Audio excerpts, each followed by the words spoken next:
Y'all, the wait is over. After nearly 2.5 years, Jujutsu Kaisen is finally back, and I could not be more excited. But first, for anybody that's new here, welcome to the Pixelists. I'm Will, and today we're going to be going over all the little details and Easter eggs that you might have missed from episode 1. But full disclosure, this is actually the first piece of JJK content I've ever made. I'm a longtime fan, just have never covered it on the channel before, but honestly, I would love to. So I'm testing the waters with this video, and if we can find each other, if me and my JJK peeps can find each other, then I plan on making full breakdowns for each and every episode this season. So if you're here, if you're new, thanks for checking out the channel. Let's get into it. All right, to kick things off just very briefly, I wanted to give my 2 cents on the episode, and I loved it. I've seen a lot of discourse online about the animation style, and either you seem to love it or hate it, and I'm definitely in the former category. I thought it was gorgeous, especially the first half of the episode. It really reminded me of a Studio Ghibli movie, which just warm, fuzzy, nostalgic feelings there, which I'm going to take and latch onto for as long as I can, given what's coming this season. And actually, on that note with manga spoilers and stuff, I will be dancing around those to the best of my ability. Sometimes I will have to allude or show things that are later in the manga, but in most cases, they're going to be things that have just been shifted earlier, so I won't ever explicitly spoil anything for you anime only out there. But yeah, on that note, let's get into it. This was a very truthful adaptation. We are in the Hidden Inventory arc, and episode 1 actually covers primarily chapters 65 and 66 of the manga. Chapter 64 is actually part of this arc, and they skipped over it, but given that we are in Gojo's past kind of flashback, chapter 64 in the manga is in the present day. So even though they've skipped over it here, I wouldn't be surprised if once we go back to the main timeline, they kind of pick back up with the contents of episode 64, chapter 64 rather. But anyway, like I said, mainly chapter 65 and 66 covered in this episode, but there are also little snippets from chapters 74, 75, 76, 77, and even 78. All very brief, and I will touch on those once we get to them. Okay, I'm going to skip over the intro and outro because honestly, those could be their own videos, but since we were just talking about it, I will point out one detail, and that is one sequence from the intro was heavily inspired by the cover of chapter 66. Okay, to start the actual episode, we have this intro scene with Ghetto, and I love that they decided to start the arc with this. The symbolism of Ghetto walking into the darkness sets up his entire character arc this season, and how we're going to see him go from this young, naive optimist into the jaded, disillusioned version of himself that we saw him become from Jujutsu Kaisen 0. This particular sequence is actually lifted from chapter 76 of the manga, and one detail here that I actually went back and forth on even pointing out, because it might be absolutely nothing, is this hand in the corner. It could totally just be a part of the curse he's absorbing, but it didn't seem like it to me, and so the only other explanation I could come up with is this could be one of Ghetto's surveillance curses, and maybe that's what alerted him to the presence of this thing being here in the first place. But I don't know. Y'all let me know if I'm reaching. Next up, we cut to a scene of people walking, and you may have been curious who these people were. Well, we've got Ghetto and then a young Mimiko and Nanako, which this is lifted from chapter 77 of the manga. And you may remember those characters from Jujutsu Kaisen 0. So we're getting a tease that we're going to see the origin to this relationship this season.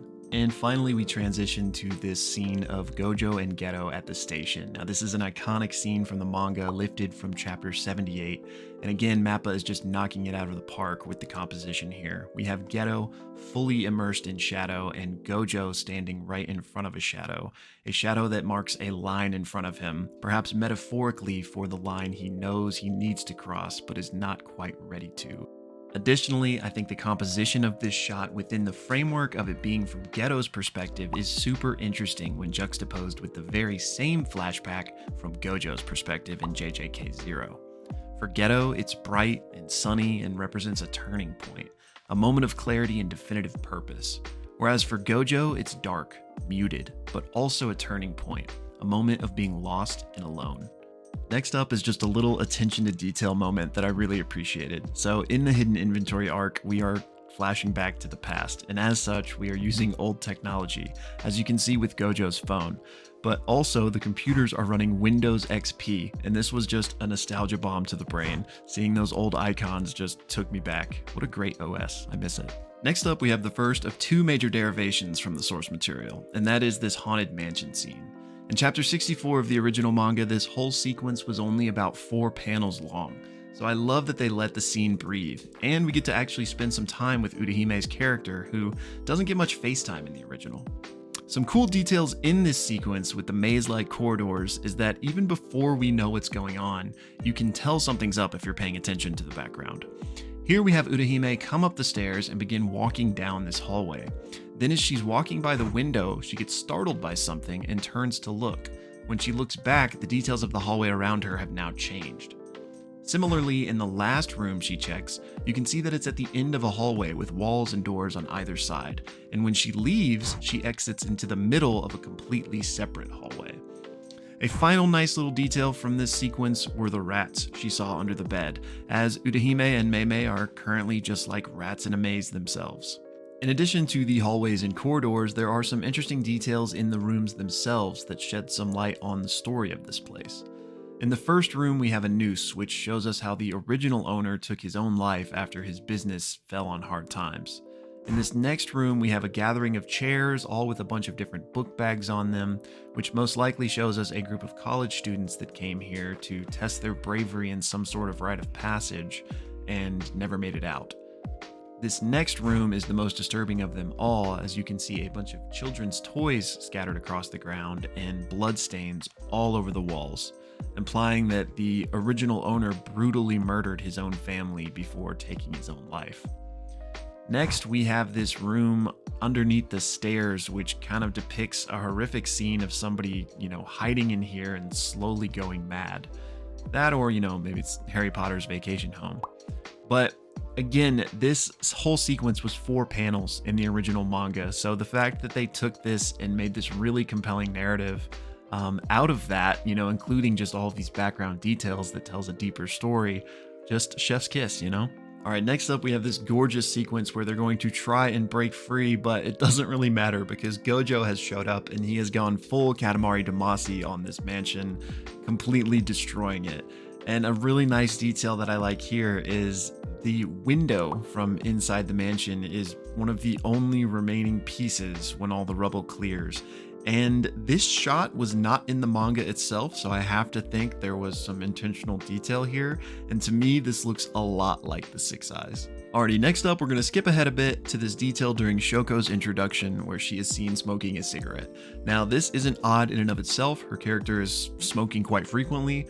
What's odd is that in the original manga she was not smoking in this scene, which again, not a big deal, probably nothing, but just in a field like animation where even the smallest detail can represent a ton of man hours, I just thought it was really interesting that they decided to add this for seemingly no reason. All right, next we have the second of the 2 major deviations I spoke of earlier, and that is this scene between Gojo and Ghetto playing basketball. And y'all bear with me because we're about to get analytical. The conversation here plays out exactly the same as in the manga, but it just takes place in the classroom instead of this gymnasium. So this is a change I love, because now there are so many added layers. We are not only getting this philosophical duel, but a physical one as well. For example, here we have Ghetto shooting, and he's using a standard shooting formation, kind of representative of the fact that he's always colored within the lines and does what he's been taught to do, and he misses. The miss foreshadows that his current stance is not absolute, and in fact is wavering, setting up his upcoming ideological change, whereas Gojo not only makes his shots, but he does so lackadaisically, wildly launching a one-handed half-court shot, and then proceeding to make another shot with his non-dominant hand. As Gege has stated in interviews, Gojo is so talented that he's good at literally anything he tries, and as such is incredibly apathetic, which informs not only his playstyle, but his worldview in this debate. In fact, one of the only things keeping Gojo from abject apathy and loneliness is Ghetto, because even though they disagree, Ghetto's strength validates his opinion in Gojo's eyes, and as such he is balanced by the challenge to his own ideology. A dichotomy that I believe is symbolically represented in this shot, with the two symmetrically leaning away from one another, perfectly balanced, but also foreshadowing that without one another, they are headed down diametrically opposed paths. Alrighty, I'm going to stop waxing poetic and we're going to move on to the next detail. In the background of this scene, you can see Shoko trying on Gojo's glasses and being completely befuddled. And that's because his glasses are not normal sunglasses, they instead completely black out your vision, similar to his blindfolds. And Gege stated in interviews that his glasses are this way, so nobody yell at me in the comments about how in other shots of the anime you can see through them. I'm pretty sure that's just a stylistic choice to express emotion. But yeah, this same thing happens in the manga. And one last little Easter egg detail from this sequence is when Gojo is stretching, he is taking some poses that are very reminiscent of poses he will take in chapters 74 and 75. I won't say more than that though. Alrighty, so now we have Gojo and Ghetto following Yaga into the classroom where he is going to explain this mission to them. But on the way, Gojo stops in the hallway and lines up rather perfectly with the skeleton inside the classroom. Ominous. As the scene continues, we get this shot that I thought had a very interesting composition where Gojo and Ghetto are framed within this reflection. And Gojo is framed with the books and also Yaga, kind of signifying, staying with Jujutsu Society, if you will, whereas Ghetto is framed with the DNA double helix, and knowing where his ideology and eventual goals are going to end up, I just thought this was very interesting. And finally in this scene, we have Gojo trying to understand the Tengen situation by comparing it to Digimon. And for anybody like me that was more of a Pokemon kid growing up, I looked into this so I could better understand his analogy, and it is actually very apt.